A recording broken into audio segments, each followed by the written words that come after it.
Consider the following statement regarding the provision and limitation of the Indian National Congress, sorry, Council Act 1892. Same question repeat हुआ है, आइए देख लेते हैं कि ये क्वेश्चन कह क्या रहा है.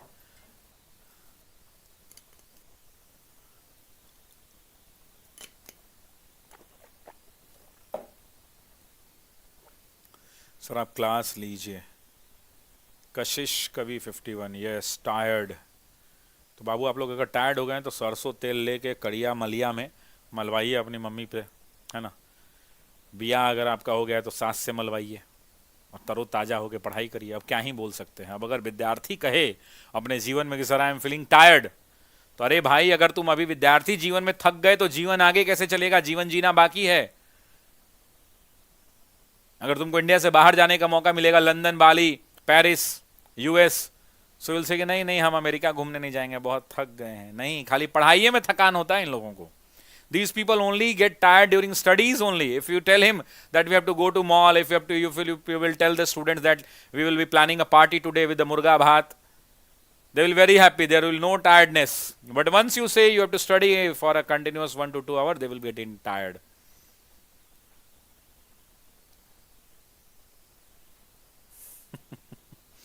Smita Simi, if you are English medium learner, Smita, have you shared this class link?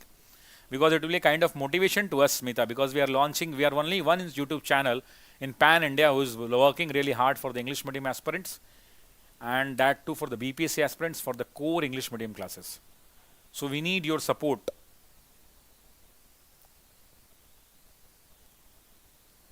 ठीक है, चलिए आते हैं. कह रहे the act expanded the size of the legislative council by increasing the number of non-official member. Yes, in both imperial and provincial. So imperial it was increased from which 10 to 16. In the imperial council the number was increased to 10 to 16. भाई अपना वर्चस्व बढ़ाना है तो वर्चस्व बढ़ाने के लिए संख्या ही बढ़ा दीजिए. मान लीजिए कि 5-5 हैं, मैंने यही कहा कि 5-5 हैं, अब 6 को संख्या बढ़ा दीजिए तो आप 11-5 हो गए. 5 रह गए भारत वाले, आप 11 हो गए. तो अंग्रेजों ने भारतीयों को घटाया नहीं, अंग्रेजों ने अपनी संख्या को बढ़ा दिया. यही कॉन्सेप्ट वहां पे अपनाया उन्होंने. So it is a correct statement. It formally introduced the principle of. अच्छा, one more thing I can say कि क्या आप लोग चाहते हैं कि जैसे ये 1892 का एक्ट है तो इसको मैं एक 15 मिनट के पीपीटी बेस्ड क्लास के अंदर मैं डिस्कस कर दूं. So it will be a kind of support to you all people, अगर आप कहें तो. देखिए, Britishers always introduce their majority, always worked there for the majority, and that is why this statement comes to and true. It formally introduced the principle of direct territorial elections for the first time in British India to fill the newly created non-official seat. No, गलत. Direct election की तो बात ही नहीं हुई. अभी अभी मैंने बताया है कि these were indirect in nature and they were highly nominated people. They introduced a restricted system of election, that was a indirect election. और इलेक्शन भी वर्ड बहुत अवॉइड ही करना होगा. It was a kind of nomination which were being made on the recommendation of bodies like universities, district board, municipalities, chamber of commerce. These were the things. ठीक है, election word ही गलत है यहां पे, this nomination होना चाहिए. A member of the Legislative Council were granted the right to critically discuss the annual financial statement, that is budget, as well as power to vote on specific budgetary grants. गलत. अभी अभी मैंने बताया, they were allowed to have discussion in budget, they do not have the power to vote. This was not there. Even they cannot ask the supplementary question. They were not allowed to vote. They were not allowed to move any resolution regarding the budgetary grants. Nothing. Although if they have to ask the question also, if they have they have to ask the question. I am telling you one more thing, remember this, if they need to ask the question, they need to serve 6-day advance notice.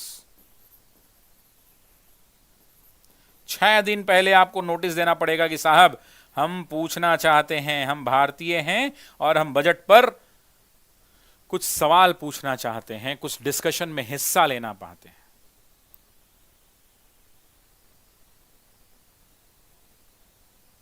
But right to ask supplementary question, you can also seek. Exam में पूछा जा सकता है कि right to ask supplementary question, budget पर अनुपूरक प्रश्न पूछना. Supplementary question was given when it was given in 1909 council act. ये याद रख लेना सभी लोग. 1909 के काउंसिल एक्ट में ये आजादी दी गई कि आप सवाल पूछ सकते हैं, फॉलो अप क्वेश्चन पूछ सकते हैं, सप्लीमेंट्री क्वेश्चन पूछ सकते हैं. बट उसके पहले ये अलाउड नहीं था. ठीक है. The member were empowered to ask question on the matter of public interest after giving a prior notice of 6 days, but to ask the अरे यार तो यही चीज है मैंने जो ऊपर बता दी. The member were empowered to ask the question on a matter of public interest prior notice of 6 days. बिल्कुल सही बात है. But the right to ask supplementary question was strictly denied. यानी 1 and 4 is correct. Correct answer is A option. Question 8, 8वां प्रश्न है, लीजिएगा. Can I consider the following statement regarding the campaign for the general administrative reform by the moderate nationalists to protect the public from the arbitrary and high-handed action of the police and bureaucracy? The moderate strongly demanded the separation of judicial and executive function. See, moderate demanded. This is correct. This is correct. If you look forward to the administrative reform agenda rooted under the moderate leaders, you will find the concept of civil liberties and economic justice. You will find the concept of civil liberties and economic justice.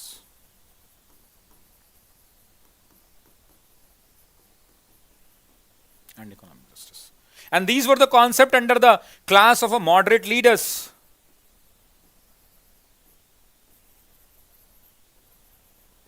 Moderate leaders. Moderate leaders always believed that they are rooted in the concept of civil liberties and economic justice. They always admired, they always recognized the British administrative machinery, and they always said that these machinery are designed for the colonial expansion, colonial extraction, rather than the welfare, that is the public welfare. And that is why the moderate demanded that there should be a diversification, there should be a distribution of power, and the power should be distributed among the two things, and there should be distribution among the judicial and executive function. उन्होंने कहा कि कार्यकारी शक्तियां और executive function, अगर आप बात करेंगे तो विल कम कि judicial and executive functions were with the same people. एक डीएम साहब होते थे जिला के अंदर में, जिला अधिकारी महोदय, इन्हीं के पास जुडिशियल पावर भी होता था और इन्हीं के पास एग्जीक्यूटिव पावर भी होता था. मुझे बताइए, कैन ही डू जस्टिस? क्या ये न्याय कर सकते हैं? Can he do justice? He is having both the powers. No and never, never. So always moderates believe in the rule of law. They always argued that giving the same officials both executive and judicial power may lead to the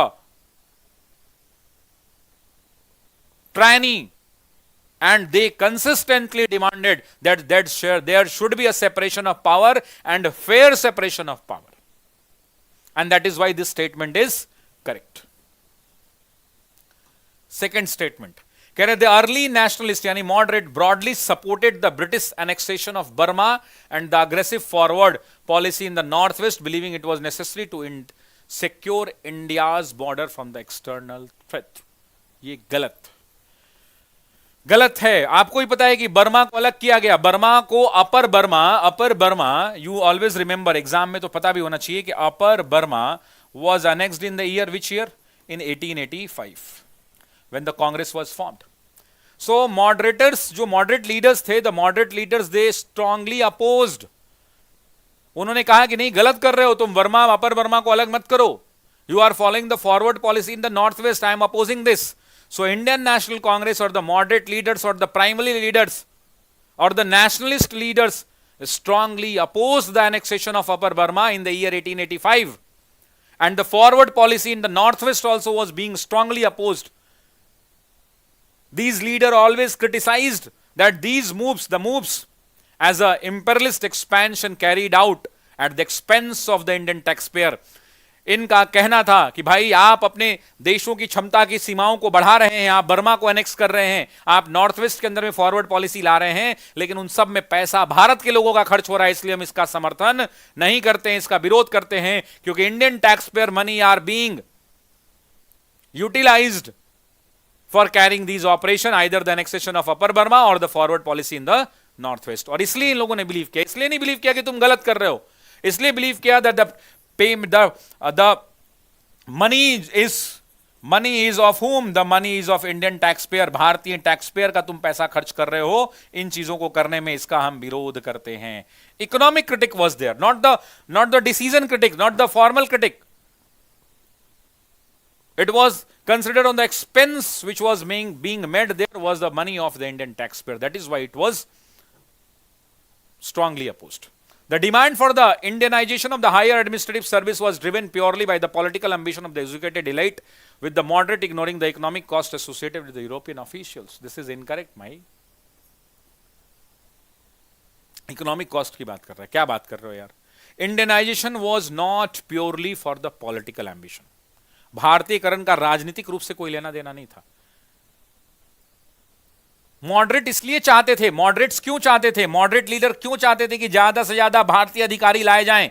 ये चाहते इसलिए थे, these people believed that अगर Indianisation करेंगे तो इनकी जो salaries हैं, इनके जो पेंशन हैं, इन पर जो खर्च होने वाला पैसा है, वो सारा का सारा पैसा इंडिया में रह जाएगा। और अगर हमने इन सर्विसेज का इंडियनाइजेशन नहीं किया तो the salary and pension is huge in nature, ये बहुत ज्यादा है, ह्यूज है, and this will be a kind of drain of wealth, this will be a kind of drain of wealth to us. ये एक प्रकार से हमारे लिए क्या होगा? ड्रेन ऑफ वेल्थ होगा। So I am saying that Indianization was not purely for the political ambition. Moderates always believed and argued that it was an economic necessity. That is what I am trying to say. It was a economic necessity. याद रखिएगा इस बात को.